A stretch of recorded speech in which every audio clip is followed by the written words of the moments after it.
Mathieu Hudol, bonjour.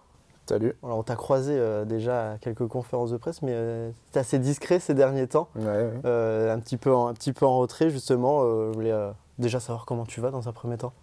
Bah, très bien, ça va très bien, à titre personnel, privé, tout va bien.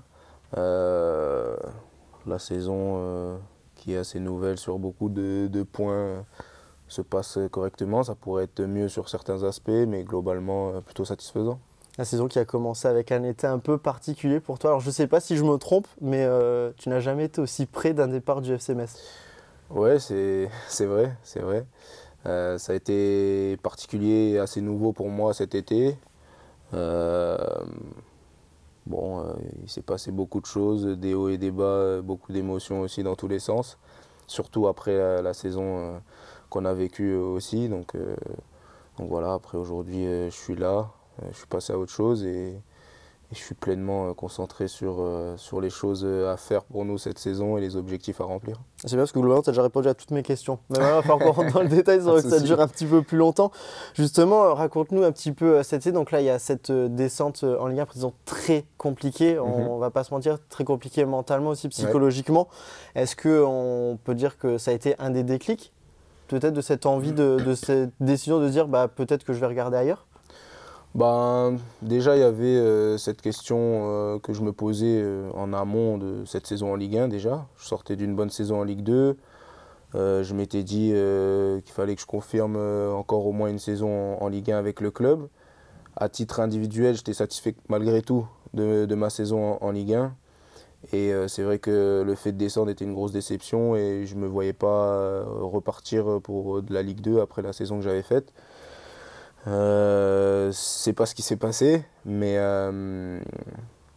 beaucoup de déceptions, beaucoup d'émotions dans cette saison qui a été très difficile collectivement, avec aussi entre guillemets beaucoup de charges sur mes épaules par rapport à mon statut et dans le club et par rapport à l'équipe. Donc c'était vraiment, vraiment compliqué. En plus, comment ça se termine avec un peu de conflit, on va dire, avec le staff, le coach qui était là et la façon dont ça s'est terminé, c'était pas une bonne chose. Donc voilà, il y avait plein de sentiments qui se mélangeaient, plus une envie de challenge au plus haut niveau possible. Donc beaucoup de choses, de la déception à évacuer, de l'ambition à retrouver aussi, donc il y avait tout ça. Et justement, quand ça se passe pour canaliser ça, c'est au niveau des proches, tu t'es recentré un petit peu avec ta famille notamment? Oui, déjà on a essayé d'évacuer en partant en vacances, couper complètement avec le foot, et ensuite petit à petit, quand on se rapproche de la reprise, discuter avec son agent, etc., des choses qui peuvent arriver, qui peuvent se passer, des opportunités qui peuvent se présenter aussi, des projets que le club a pour l'avenir, même si on repart en Ligue 2. Donc il y a beaucoup de choses, il faut discuter, se poser, réfléchir qu'est-ce qui peut être la meilleure chose pour moi, pour ma carrière et pour ma vie en règle générale. Et justement, maintenant qu'on est un peu derrière ça, tu parles justement peut-être de ces intérêts. Où est-ce que tu en étais dans ces intérêts? Est-ce que ça a été très proche avec certains clubs? On peut dire que ça s'est joué à pas grand-chose?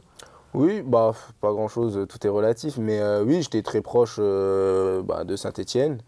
Ça s'est pas fait parce que dès le départ, la volonté du club n'était pas de me laisser partir. Et c'est ça qui a fait qu'au final, entre guillemets, les négociations n'ont pas pu progresser parce qu'il n'y avait aucune volonté de me laisser un bon de sortie. Donc que ce soit avec Saint-Étienne où ça a été le plus proche ou d'autres clubs. Donc finalement, ça aurait été impossible de devoir partir cet été, si je comprends bien. En quelque sorte, oui. Et justement, on sait quoi là, tu es très attaché au club, l'inverse est vrai aussi. Voilà, si l'idée de te garder, c'est pas non plus pour que ça se passe mal, c'est parce que tout le monde est attaché ici, mais voilà, le terme bras de fer, c'est tabou, c'était pas du tout l'idée non plus, quoi. En fait, c'était pas l'idée, c'est sûr, parce que moi, ma volonté n'a jamais été d'être en conflit avec le club, parce que j'aime le club et pour tout ce que j'ai vécu ici. T'as tout vécu, je pense, on peut le dire. Voilà, des hauts, des bas, mais je dois beaucoup de choses au club, mais je sais que potentiellement un jour ou pas, mais je sais que je peux être amené à faire toute ma carrière ici ou je peux être amené aussi un jour peut-être vouloir découvrir autre chose. je pensais que pour moi, ça pouvait être aussi ce moment-là, l'été dernier. Malheureusement, voilà, il y a eu quand même des discussions parce que j'ai été déçu de certaines choses, mais comment dire, je sais qu'au final, le mercato s'est écoulé, je ne pouvais pas revenir en arrière et je suis professionnel, donc il a fallu que je me reconcentre vite sur les objectifs à atteindre, que ce soit à titre personnel, parce que la personne la plus pénalisée dans l'histoire, c'est moi si j'arrive pas à me remettre dedans et être performant pour cette saison. Donc je me suis vite replongé à ça et essayer de mettre le plus rapidement possible, même si c'était pas simple, mettre mes frustrations de côté, parce que je sais très bien que mes ambitions étaient d'évoluer en Ligue 1 et de poursuivre, de faire une belle saison en Ligue 1 ou dans une première division, en tous les cas d'un des grands championnats. Donc j'avais ça à évacuer. Sur le début de saison, c'était pas simple. Mais au fil du temps... Pour rien cacher, ça s'est vu un petit peu.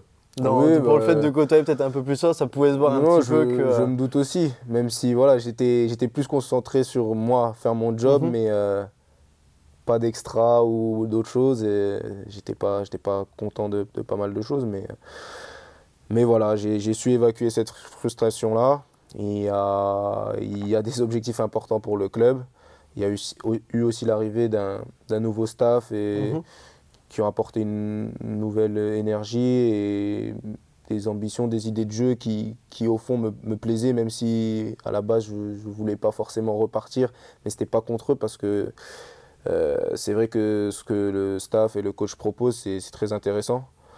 Donc, Oui, puis c'est vrai qu'à ce moment-là, quand tu as un nouveau staff qui arrive au sein du FCMS, quand tu dis que tu peux compter sur un joueur comme Mathieu Doll, évidemment, tu ne vas pas t'en priver, quoi. Oui, c'est sûr, mais la situation était particulière parce qu'un nouveau staff qui arrive, pour eux, je suis le capitaine, j'avais des volontés potentielles de partir, mais j'appréciais ce que le coach proposait, mais donc c'était pas simple. L'accord devait être très très compliqué à gérer. gérer. Voilà, c'était pas évident à gérer. Maintenant, tout ça c'est derrière et vraiment focus sur toute la deuxième partie de saison qui va arriver. Et si on arrive à obtenir une montée, voilà, ce sera génial et on aura le temps de voir ce qui se passe par la suite. Mais voilà. Je ne sais pas si tu l'as pris en compte ou non dans ta réflexion globale, mais c'est vrai que les supporters ont quand même pas mal réagi à tout ça et à aucun moment on a sorti un supporter qui disait personne ne veut devoir partir. Ça c'est une évidence. Tout le monde disait en fait, s'il part, on comprend quoi. Donc en fait, tout le monde était là en mode, ce serait même presque dans un sens logique de vouloir découvrir quelque chose d'autre, de ne pas vouloir repartir souvent dans cette boucle Ligue 1, Ligue 2 et tout. Tu avais conscience de ça aussi ? Oui, je discute régulièrement avec des gens qui sont forcément aussi supporters du club. Donc vis-à-vis de moi, c'est vrai que j'avais un avis plutôt dans ce sens-là où les gens ne veulent pas que je parte. Mais malgré tout, ils comprennent totalement le fait que je veuille soit rester en Ligue 1 ou aller dans un club qui a des ambitions un peu plus élevées.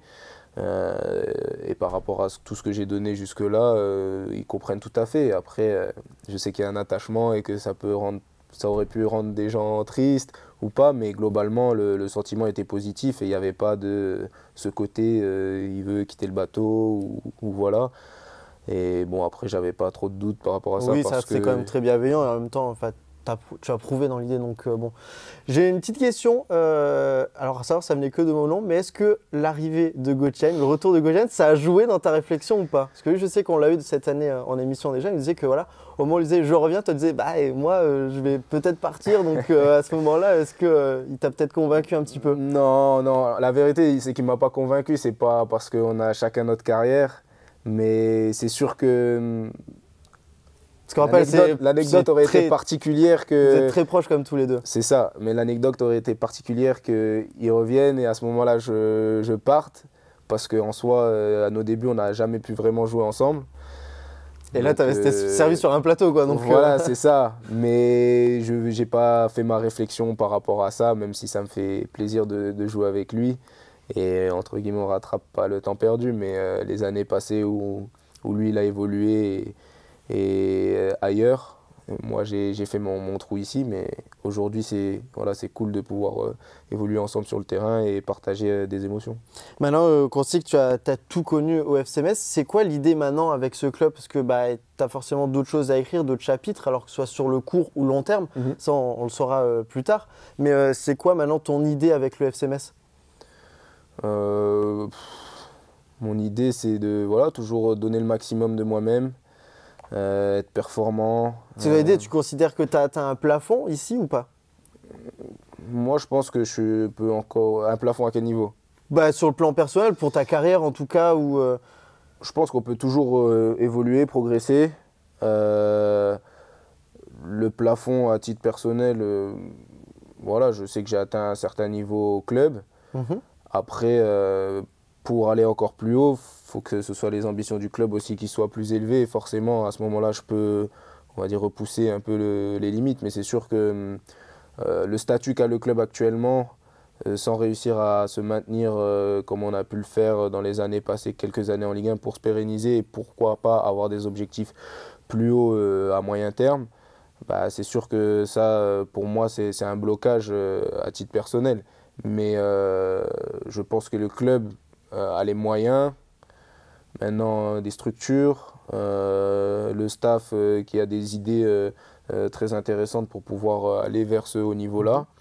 À moyen terme, voilà, ça doit être les ambitions du club bien sûr de monter et se pérenniser pour voilà, pouvoir aller chercher d'autres objectifs. Mais c'est sûr que ça ne va pas être en 2 ans où on va passer de la Ligue 2, jouer la montée, à tout de suite pouvoir tu as quand même une espérer. parenthèse Coupe d'Europe, c'était à la Coupe de France à la fin de la saison, au cas où. C'est vrai aussi, c'est vrai aussi. On va jouer ça à fond, après on verra jusqu'où ça nous mène.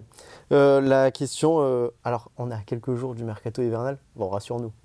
Cet hiver tranquille, on n'en parle pas et Non, c'est pas. Je suis lancé dans une saison, je suis à fond et complètement investi dans les projets du club pour cette saison. Et janvier, j'espère qu'il n'y aura pas trop de mouvements en tous les cas. ça va être à toi de les retenir. Hein. S'il y en a. Pour Oui, le moment, ça n'a pas l'air de. Après, ça se passe plutôt bien. je parle plutôt dans le sens des arrivées. Si on a des personnes qui peuvent nous apporter sur cette deuxième partie de saison, c'est bien.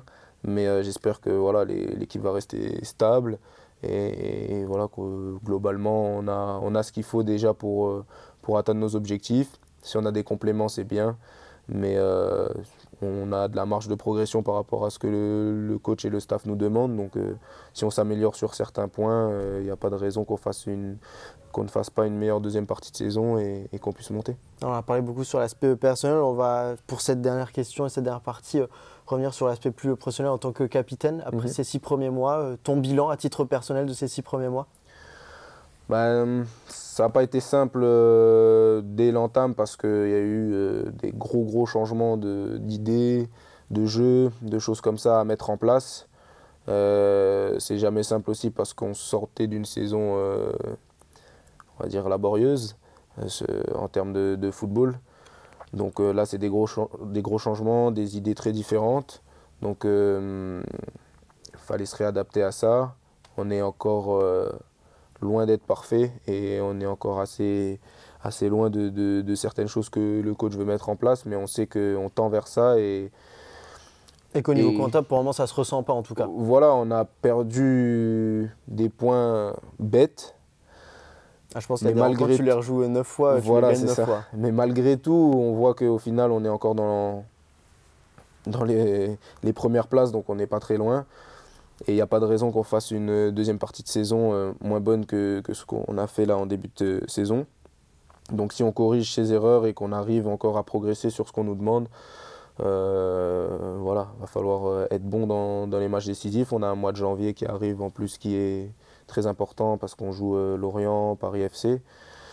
Donc bien passer les fêtes et se remettre au boulot et rectifier un maximum les choses qui nous ont mis à défaut, notamment je pense sur le secteur offensif, être un peu plus efficace, réussir à trouver plus de la solution parce qu'on rencontre des équipes souvent qui sont bien en place derrière. Et voilà, garder cette solidité défensive et savoir être plus efficace. Et il n'y a pas de raison que les résultats ne suivent pas. Bonne fête de fin d'année. On se revoit l'année prochaine du coup pour cette deuxième partie de saison. Et merci de t'être confié. Je pense que c'était attendu par pas mal de monde. Bah apparemment. Il y en a beaucoup qui ont demandé à avoir de tes nouvelles. Ça marche. Bah, merci en tout cas et bonne fête aussi à vous.